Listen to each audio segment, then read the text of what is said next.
자, 11장부터 29장 요 이제 모두 다윗 왕 이야기입니다. 다윗 왕 이야기인데도 아까 제가 말했죠. 위아래 관계로 해서 수미상관법으로 되어 있습니다. 위에 보세요. 왕권이 사울에서 다윗으로 넘어가고요. 밑에는요. 왕권이 다윗에서 솔로몬으로 넘어간다는 거죠. 자, 그리고요. 수미상관법으로 되어 있죠. 그리고 중간에 보세요. B와 B 다시 다윗의 군대의 용사들과 다윗의 군대 이야기. 그리고 D와 D 다시 다윗의 언약과 다윗의 왕국의 부흥. 이렇게 됐대요. 그러니까 이걸 모르고 읽으면요. 아니, 책이 뭔 얘기하는지를 모른대도요.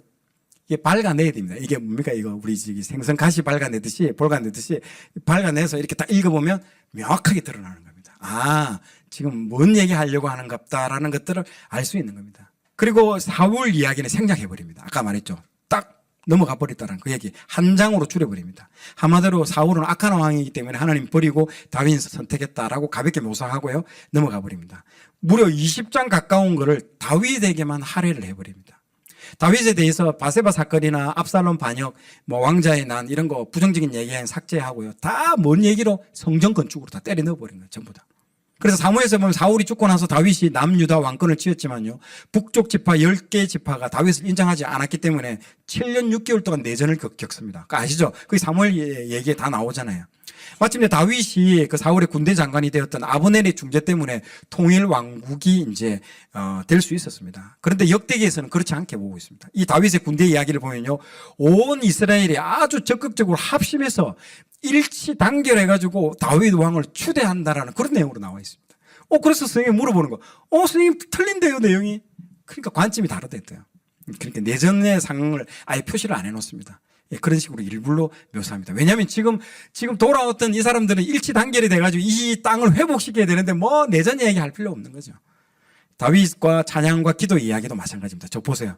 다윗의 찬양과 기도의 내용도 C에서 언약궤를 예루살렘으로 안치하는 마지막 장면입니다. 여러분 13장에서 16장 하는 때 보면요. 언약궤를 들고 올 때 춤을 추잖아요. 바지가 막 흘러내릴 정도로 다윗이 춤을 추는 장면이 나옵니다. 찬양으로 마치는 거죠. 찬양이 엄청나게 중요합니다. 아까 찬양대 놓은 것처럼. 끝나고 A-의 마지막 A 맨 밑에 장면 보세요. 다윗이 솔로몬에게 왕위를 넘겨주는 마지막 기도로 마칩니다. 참 이걸 뭔 얘기할까요? 제일 중요한 거는요. 찬양과 기도. 이 두 가지를 강조하고 있습니다. 찬양과 기도. 다윗의 인생에 있어서 빼놓을 수 없는 게 찬양과 기도를 빼놓을 수 없다는 겁니다. 다윗은 한마디로 찬양과 기도의 사람이었다. 이것을 시편에서 정말 생생하게 느낄 수 있도록 만들었습니다. 그래서 그거를요, 저 구조적인 안에서도 그렇게 드러내게끔 쫙 표시를 하고 있습니다. 그리고 마지막 세 번째 인구조사 이야기입니다. 선생님, 다윗의 부정적인 얘기는 안 쓰기로 했는데 왜 인구조사 이야기가 나오죠? 이때 이런 질문을 해야 되는 거예요. 인구조사 이야기가 유일하게 부정적인 이야기입니다. 그런데 여기서 이 부정적인 이야기를 하려고 인구조사 이야기를 한 게 아니에요. 인구조사 이야기는요, 오르난의 타작마당을 이야기하기 위해서 성전을 그 땅에서 짓기 위해서 이걸 이야기를 끄집어내는 겁니다. 왜 이것을 유독 삭제하지 않았을까요? 왜 나중에 예루살렘 성전터가 준비되는 스토리를 하기 위해서 이 이야기가 나와야 되는 겁니다. 그래서 인구조사를 한번 하겠다고 해가지고 하나님 자기가 맞죠. 하나님이 전부 다 전쟁을 해서 승리하게끔 해주실 텐데 아니 우리 인구가 몇 명인지 한번 재어봐가지고 내가 전쟁을 하는 것처럼 하니까 하나님이 이제 노하게 되시고 결국에는 야 선택해라. 세 가지 중에 하나 선택해. 어떤 벌을 받을래? 그 세 가지 중에 선택하잖아요. 그래서 이거는 다윗의 왕국은 하나님이 선물로 주신 것이지 네가 이루어진 게 아닌데 자기가 자기 왕국의 인구를 숫자를 카운팅하기 시작하잖아요. 그래서 우리도 이런 거 조심해야 됩니다. 우리 교회가 커졌던 것들도 내가 해서 그런 게 아니고 내 유튜브 구독자가 많이 늘어난 것도 내가 한 거라고 막 사람들이 생각하는데 하나님이 선물로 모든 게 은혜라는 거죠. 그렇게 생각해야지 내가 뛰어나 잘난 게 아니라는 걸 그게 교만의 어떤 출발점이 됩니다. 그렇지만 우리들은요 그걸 숫자로 확인하고 싶은 거 있잖아요. 내 통장에 돈이 얼마 있고 하는 이런 게 생각하는데 뿌듯하게 그런 걸 보면서 내가 뿌듯해하면서 내 욕망이 내 안에서 스물스물하고 올라오기 시작한다는 거죠. 그래서 다윗이 그런 인구 조사를 한 것 때문에 하나님 화가 나셔서 가지고 이제 세 가지 옵션 뭡니까? 첫 번째 너 세 가지 징계를 받아라. 세 가지 중에 선택해라. 첫 번째가 3년 동안 기근이 올 것이다. 두 번째가 뭐냐면 3개월 동안 적군이 쳐들어와서 네가 도망가게 될 것이다. 그리고 세 번째 3일 동안 전염병이 돌 것이다. 이거는 당연한 거 아니겠습니까? 3일만 하려고 하지 누가 3개월 하겠습니까? 당연히 3번요 이렇게 해가지고 이제 3일 동안 전염병이 돌아가지고 엄청나게 수만 명이 죽지 않습니까? 죽고 난 이후에 하나님께서 딱 그 멈추라고 하잖아요. 그 멈추라 하는 데가 어디입니까? 이 오르난의 타작마당에서 딱 멈추게 하잖아요. 그 전염병이 멈추면서 거기서 멈추라는 그 지역에 뭘 짓는다? 성전을 짓는 거예요. 저기가 성전 짓게 되는 땅입니다. 그러면서 성전을 짓게 되는 그 이유를 하기 위해서 이 인구조사 이야기를 하는 겁니다. 7만 명이 죽게 됩니다. 3일 동안 전염병이 도는데 7만 명이 죽게 되는 거예요. 천사의 칼날에 의해서 예루살렘을 향해서 겨누고 있는데 마지막에 다윗이 대성통곡 하잖아요. 살려달라고. 그래서 예언자 갓이 나타나가지고 다윗에게 메시지를 주지 않습니까? 하나님께서.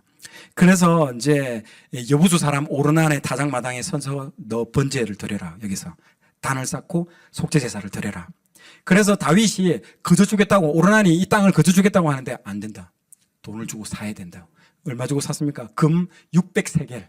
그를 오르난에게 지불하고 땅을 사옵니다. 여러분 이게 중요합니다. 갑지불을 반드시 해야 됩니다. 공짜예요. 좋은데 받으면 안 됩니다. 여러분. 여러분 아브라함이 나중에요. 그 어디입니까? 그 막벨라 군을 돈을 주고 샀습니다. 잘 보셔야 됩니다. 이방 땅으로 돈을 주고 산 거예요. 그 샀기 때문에 나중에 여호수아 때 출애굽을 해서 갈 때에 근거 자료가 되는 거예요. 이 땅은 내 땅이라는 거예요. 내가 돈을 주고 샀다라는 거예요. 그래서 집주인이 와가지고 전세 살고 있는 얘들 내보낸 거예요. 그렇게 생각해야 되지. 원래 그 땅에 주민들이 갔는데 불쌍한 저기 가난한 사람들 이집트가 와가지고 강제로 뺏었다가 아니에요. 그 땅을 돈을 주고 샀다 해도요. 값을 지불해야 됩니다, 여러분. 중요합니다. 그래서 저도 항상 제 영상 공짜로 값을 지불하는 게 좋습니다. 내가 그거 아까워서 그러는 게 아니고 그 사람이 값을 지불한 사람이 은혜를 받습니다. 공짜로 받는 사람 은혜 하나도 못 받습니다, 여러분.